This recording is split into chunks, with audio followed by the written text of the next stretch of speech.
everyone, I'm Claire Vo, the founder and creator of ChatPRD. For those of you who are new here, welcome. And to those of you who have been here for a while, thanks for your support.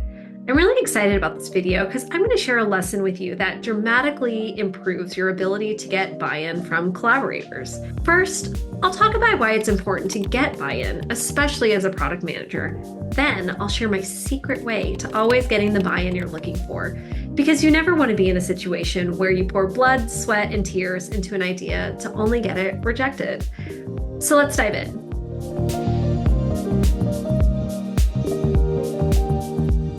No matter where you work or what job you have, you're probably going to encounter situations where you have to convince a group of people to do something. For example, if you're in marketing, you might have to pitch campaign ideas to marketing leadership. If you're in sales, you'll have to put together a proposal to get buy-in from prospects. And if you're in product, like a lot of you might be, a big chunk of your job is advocating for your product ideas and getting buy-in. If you can't do this, you will not be successful in your job. And getting buy-in can feel really challenging. So I have a trick that I use to make getting buy-in so much easier. It's called pre-socialization. I spent a lot of my time incepting everyone around me on themes and levels of investment. Yes, think the movie Inception, where you're planting ideas in people's heads and you're getting them to align without even realizing it. After pitching an idea to people, I ask, do you agree on this direction? And then check, check, and triple check. I want people to be fully aligned and on board when I'm done talking to them. Or if they disagree, then I want to get that out in the open and have that conversation early so we can get to alignment, whether it's my idea or their idea. The biggest mistake that I see people do inside teams around getting buy-in is the big reveal. You've gone heads down on something and finally are ready to propose it to an audience, and it's a flop. Maybe your audience is caught off guard, they might need more convincing, or maybe they think their idea is better. You do not want to be in this situation. It is critical to suss out debates early, have them openly.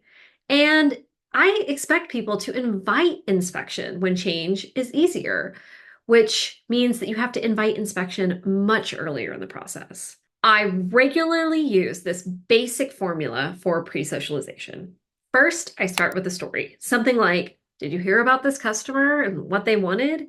People remember stories and have emotional reactions to stories, which is why I always start with them. Then I like to surface a theme. For example, I'll say something like, this is why we need to double down on XYZ. Next, I plan.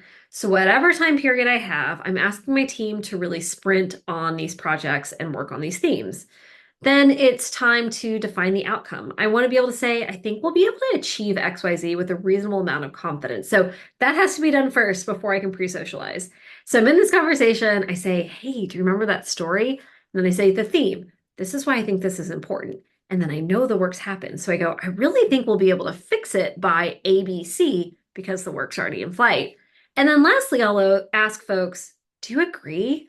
And I really feel like this is the most important step. You want people to feel heard, their eyes considered, and you don't want to go into lecturing mode. When I do that, while work might be happening in the planning phase, it's really about alignment before we get into hardcore execution. Doing that story, theme, work plan, and then get the actual alignment is really important and an effective way to do pre-socialization.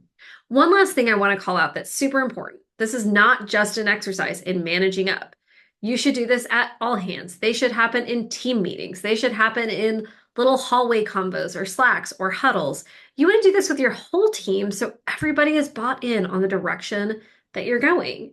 If you put in the effort up front, have those debates early, and create a team that can move fast against those shared priorities, you're really going to win.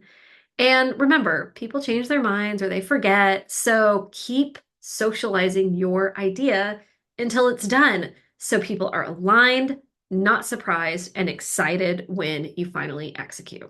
I hope this is helpful for you, especially if you've ever struggled to get alignment or buy-in. Thank you so much for listening. If you like this video, please give it a thumbs up. And if you want to hear more from me, please subscribe. Also, be sure to check out ChatPRD, which is a tool that can help you prepare for pre-socialization by giving you tips and tricks from an on-demand AI product manager. Thanks all. I'll talk to you next time.